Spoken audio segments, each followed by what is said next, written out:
père habite un peu plus loin et le fils de Picasso, il avait la première maison là. Voilà. Et Léonore Fini, C'était là. c'était là. Et elle est inhumée au cimetière de Saint-Louis. Des élus remarquables pour un territoire remarquable.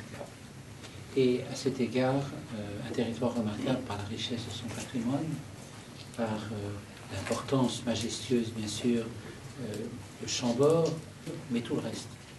Tout le reste qui est admirable sur le plan patrimonial, et notamment, voilà, découverte, ce château de Ville-Savin, avec ce rendez-vous, avec toutes les associations qui œuvrent à la protection et à la valorisation de notre patrimoine. Et je crois avoir aussi beaucoup travaillé pour le patrimoine. Et à cet égard, je suis très heureux d'être avec vous, parce que je pèse mes mots, je trouve que vous êtes des héros.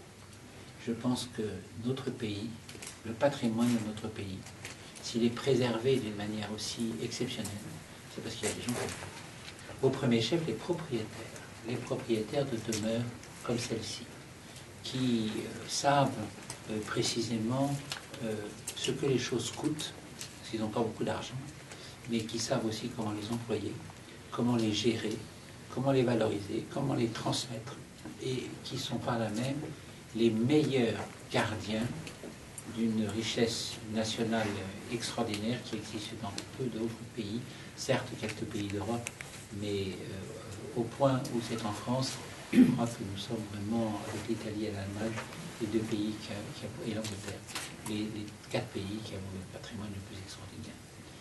Oui, vous êtes exceptionnels, vous êtes les gardiens de cette richesse dont vous faites profiter à la fois nos compatriotes, mais aussi les visiteurs étrangers. Vous êtes les gardiens d'un héritage qui se transmet de génération en génération. Sans vous, ce patrimoine se perdrait, disparaîtrait. C'est parce que vous savez exactement comment le faire vivre, parce que vous respirez au même rythme, parce que vous savez comment gérer des budgets qui sont étroits, certainement mieux que ne le ferait l'État, et qui ne le fait quelquefois dans les monuments nationaux qui sont sous sa houlette.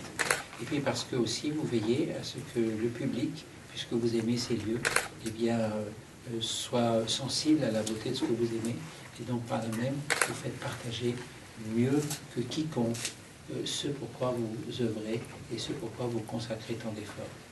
Le paysage de notre pays est notre paysage mental. Vous y contribuez. Vous y contribuez d'une manière décisive. Et donc, c'est vous voir, vous rencontrer aujourd'hui, c'est une manière de vous transmettre ce message.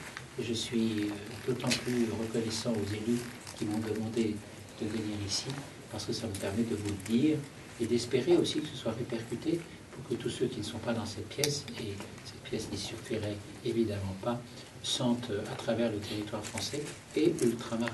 Je sais pourquoi aller en Outre-mer, je me suis rendu compte qu'il y avait sur le plan du patrimoine beaucoup de choses très intéressantes à faire. Je voudrais que toutes celles et tous ceux qui travaillent dans ce domaine sachent que sans doute le ministère aura eu une oreille très attentive, et que par là même, il y a quelque chose, un socle qui a été mis en place, qui durera quelles que soient les circonstances. Voilà. Je voulais vous dire tout ça et vous remercier pour votre attention.